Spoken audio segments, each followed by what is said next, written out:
শীতের রাতে গরম গরম রুটি বা পরোটার সঙ্গে একটা বেস্ট কম্বিনেশনের ভেজ মশালা মাশরুমের আজকের রেসিপি। নমস্কার, আমি তুইনা। চলো তাহলে আজকের রেসিপিটা তোমাদের সঙ্গে শেয়ার করা যাক।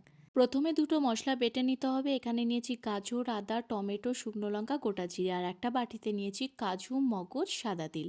খুব ভালোভাবে ভিজে গেলে আলাদাভাবেই কিন্তু দুটো মশলা বেটে নিতে হবে। আর এই হচ্ছে মাশরুম, তো এখানে আমি অ্যাড করছি বাটার মাশরুম। তো মাশরুমটাকে খুব ভালো করে কেটে ধুয়ে একদম শুকিয়ে নিতে হবে। আজকের রেসিপি তোমরাও ট্রাই করতে পারো লাঞ্চ বা ডিনার। তোমাদের রেসিপিটা আজকে কেমন লাগলো অতি অবশ্যই কমেন্ট সেকশনে লিখে জানিও। তো নিলাম একটা ফ্রাই প্যান, খুব ভালোভাবে গরম করে নিয়েছিলাম। অ্যাড করলাম 2 চামচের মতন বাটার খুব ভালো করে গলে গেলে তাতে অ্যাড করে দেবো বেটে রাখা মশলাগুলো, জাস্ট 2 চামচের মতন। খুব ভালো করে কিন্তু বাটারের সঙ্গে ভেজে নিতে হবে মশলাগুলো।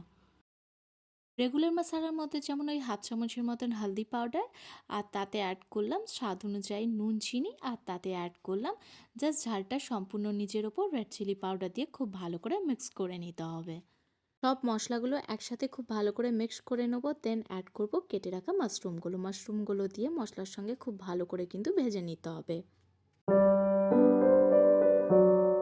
মাশরুমগুলো মশলার সঙ্গে খুব ভালো করে ভাজা হয়ে গেলে তাতে অ্যাড করে দেবো উপর থেকে 2 চামচের মতন টক দই। গ্যাসের ফ্লেমটাকে লোতে রেখে খুব ভালো করে মিক্স করে নিতে হবে।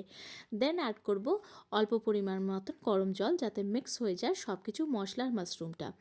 ঢাকনা দিয়ে খুব ভালোভাবে কিন্তু ফুটিয়ে নেবো, যাতে মাশরুমও খুব ভালোভাবে নরম হয়ে যায়। আমার পেজে তোমরা যারা নতুন আছো তাদের একটাই রিকোয়েস্ট, যে ফলো, লাইক, শেয়ার, সাবস্ক্রাইব করে দিও।